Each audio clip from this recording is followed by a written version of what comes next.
Kaum muslimin yang dirahmati Allah Subhanahu wa taala.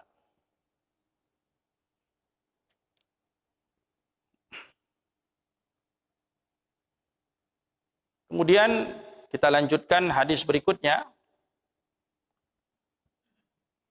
Hadis 221.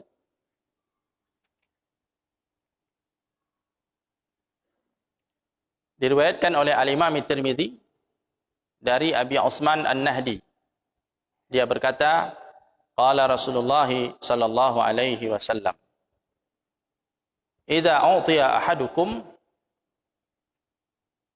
ar-raihan fala yaruddu fa innahu kharaja minal jannah."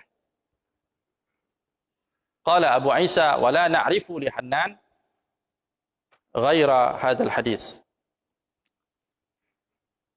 Nabi SAW bersabda dalam hadis ini, jika salah seorang di antara kalian diberi raihan, maka hendaknya dia tidak menolaknya. Sesungguhnya raihan itu keluar dari surga. Imam Tirmizi berkata, kami tidak mengetahui Hanan mempunyai hadis lain selain hadis ini. Maksud raihan di sini adalah semua jenis pepohonan yang aromanya harum. Namun sayang, hadis ini dinilai lemah oleh para ulama. Disebabkan karena seorang perawi yang bernama Abu Utsman An-Nahdi, dia ini masuk Islam pada zaman Nabi SAW, tapi dia tidak pernah bertemu dengan Nabi langsung. Walaupun dia seorang perawi yang thiqah, akan tetapi pada saat dia mengatakan qala Rasulullah SAW, sementara dia tidak pernah bertemu dengan Nabi, maka status riwayatnya disebut mursal. Ada rantai sanad periwayatan yang putus. Jadi ketika ada seorang tabi'in mengatakan qala Rasulullah, itu berarti ada yang gugur di situ. Karena dia enggak ketemu langsung dengan Rasulullah sallallahu alaihi wasallam. Bagaimana dia mengatakan qala Rasulullah sallallahu alaihi wasallam? Ada yang gugur. Siapa yang gugur di situ? Siapa orang yang tidak disebut dalam rantai periwayatan itu? Boleh jadi sahabat. Kalau seandainya yang gugur sahabat, aman, tidak masalah. Karena sahabat itu memang sudah ada jaminan. Tidak perlu lagi diteliti track record mereka. Kalau sahabat, aman. Persoalannya jangan-jangan bukan sahabat. Ada tabi'in lain atau orang lain selain sahabat yang gugur. Boleh 1 orang, 2 orang, 3 orang. Dan bisa jadi 4 orang. Karena antara tabi'in dengan Rasulullah itu boleh jadi diselangi oleh beberapa orang. Untuk dia bisa sampai kepada Rasulullah, itu boleh jadi dia melalui beberapa orang dari kalangan tabi'in. Sementara kalangan tabi'in ini harus diteliti dulu kualitasnya. Apakah memenuhi kriteria atau tidak. Ini yang jadi persoalan. Kenapa hadis mursal itu menjadi bermasalah? Karena itu. Karena tidak jelas siapa yang gugur. Kalau yang gugur sahabat tidak ada masalah. Mursal sahabi itu tidak ada masalah. Sehingga hadis ini dinilai lemah. Ya. Muslimin yang dirahmati Allah. Namun masalah hadiah yang diberikan dalam bentuk wewangian, parfum dan sejenisnya itu tidak selayaknya ditolak. Itu sudah diperkuat dengan hadis sebelumnya. Ini hanya penguat saja. Dalam Sahih Muslim, diperkuat dalam Sahih Muslim dari Abu Hurairah radhiyallahu anhu, qala Rasulullah sallallahu alaihi wasallam, "Man 'urida 'alaihi raihan fala yarudduh." Barang siapa yang ditawari raihan, raihan ini boleh jadi artinya minyak wangi secara umum, boleh jadi kayu khusus yang berbau wangi namanya raihan, kayu raihan. Ya. Ada pohon-pohon itu yang memiliki bau yang harum. Apabila diberi hadiah raihan, fala yarudduh, maka hendaknya seseorang tidak menolaknya. Kata Nabi, fa innahu khafiful mahmal. Karena sesungguhnya raihan itu ringan untuk dibawa, thayyibur rih, dan aromanya begitu harum. Jadi Nabi kembali menganjurkan untuk seseorang menerima hadiah dalam bentuk wangian tadi, parfum tadi.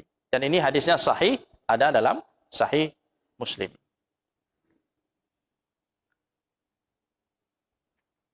Kemudian kaum muslimin yang dirahmati Allah Subhanahu wa taala, Al-Imam Nawawi rahimahullah mengatakan, dalam hadis ini diterangkan makruhnya menolak raihan bagi orang yang ditawarinya. Karena Rasulullah menyuruh menerima. Berarti pemahamannya, mafhum mukhalafahnya apa? Bahwa seseorang yang menolaknya itu berarti itu tidak dianjurkan seperti itu. Makruh menolak pemberian dalam bentuk wangian seperti tadi. Kata Imam Nawawi, makruh menolak. Kecuali, kata beliau, apabila seseorang mempunyai uzur.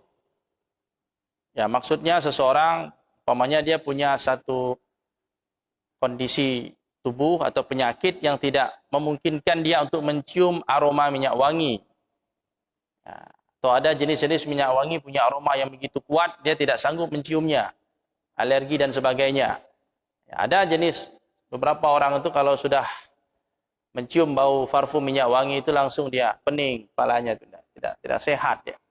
Nah, orang yang seperti ini, kata Imam Nawawi, dia boleh menolaknya, tapi dia pada saat diberikan hadiah seperti itu, dia harus sampaikan dengan kata-kata yang baik, karena dia tidak bisa menerimanya disebabkan uzur tadi. Nah, dia tidak seharusnya menerima dalam kondisi seperti itu. Jadi dikecualikan orang yang memiliki uzur, kata Imam An-Nawawi rahimahullah.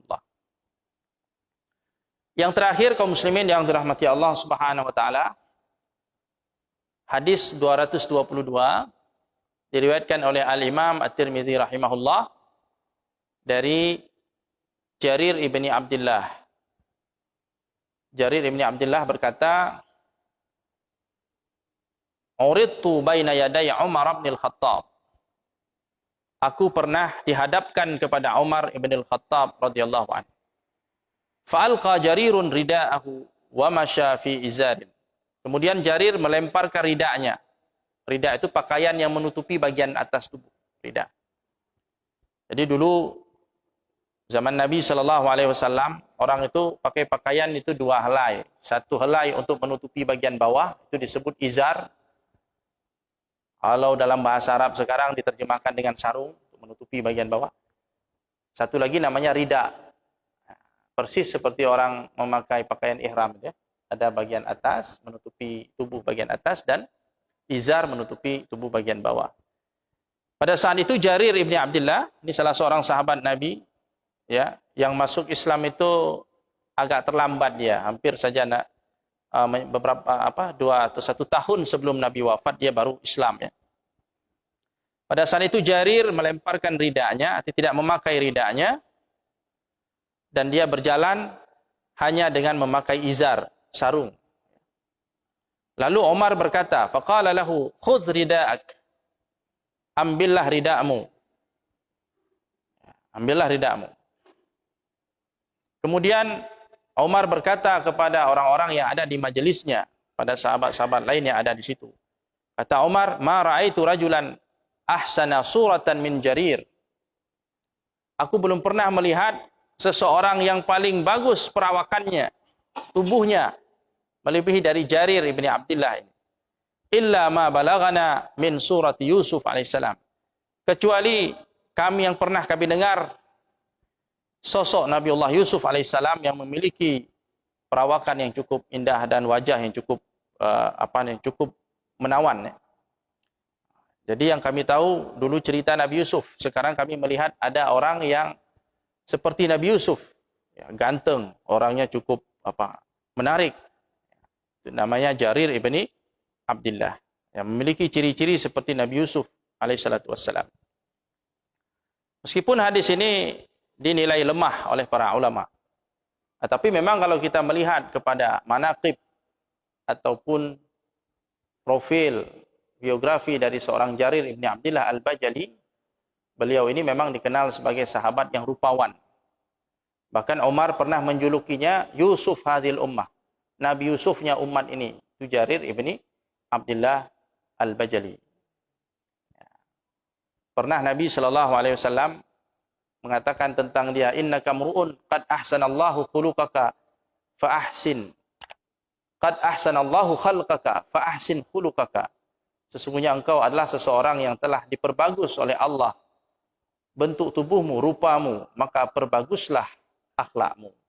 Jadi bagus rupa ini belum tentu membuat orang menjadi mulia kalau tidak diiringi dengan bagusnya akhlak. Yang penting ini akhlaknya dulu. Karena yang Allah lihat itu hati kita, perangai kita, amal kita. Yang Allah tidak memperhatikan untuk tubuh kita, ketampanan kita itu tidak diperhatikan oleh Allah Subhanahu wa taala. Bahkan Nabi Yusuf sendiri yang ditonjolkan dalam ayat Quran itu bukan ketampanannya, tapi justru ketakwaannya, ilmunya. Karena disitulah letak kemuliaan, bukan di ketampanan. Justru gara-gara ketampanan Nabi Yusuf masuk penjara. Ya. Gara-gara tampan, gara-gara rupa yang bagus, Yusuf menghadapi berbagai fitnah, menghadapi berbagai masalah. Dan dengan ilmu, ketakwaan, kesalehan, justru itu yang menyelamatkan dia dari penjara. Ilmu dia menakwilkan mimpi, kebijaksanaannya itu yang membuat dia keluar dari penjara. Ketampanan, bagusnya rupa justru membuat dia masuk penjara. Ilmu membuat dia keluar dari penjara. Jadi jangan bangga dulu dengan wajah yang tampan, yang menarik. Justru itu bisa menjadi penjara bagi kita. Kalau tidak salah, burung-burung yang dijual itu burung-burung yang bagus rupanya. Harganya sampai jutaan itu. Karena burungnya bagus bentuknya, maka ditangkap orang, dijual. Nah, terpenjara dia di dalam sangkar. Burung-burung yang biasa-biasa saja lepas, bebas dia di alam lepas. Jadi intinya Jarir ini jangan dilihat dari segi ketampanannya, tapi lihat dari segi akhlaknya, dari kesalehannya, dari ketakwaannya. Kata Jarir, setiap kali Rasulullah melihatku, beliau selalu tersenyum.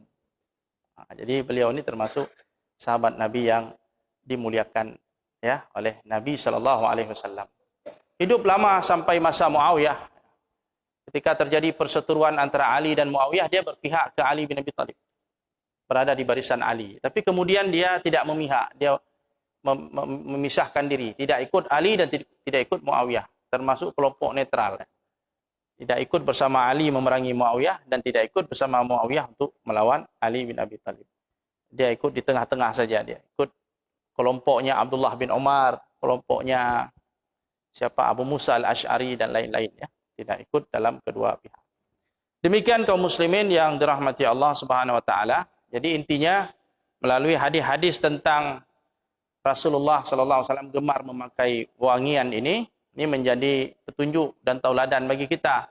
Hendaknya kita berusaha menjaga tubuh kita agar tetap harum, terutama seseorang yang akan menghadiri tempat-tempat perkumpulan. Tempat di situ banyak para jamaah, ya, salat berjamaah, salat Jumat, salat Aid, ketika berihram dan di tempat-tempat yang lain. Ini adalah sunnah dari Nabi SAW. Dan Imam Ibnul Qayyim mengatakan minyak wangi memiliki kelebihan. Dia disukai oleh malaikat dan dibenci oleh syaitan. Sesuatu yang disenangi oleh syaitan adalah yang berbau busuk.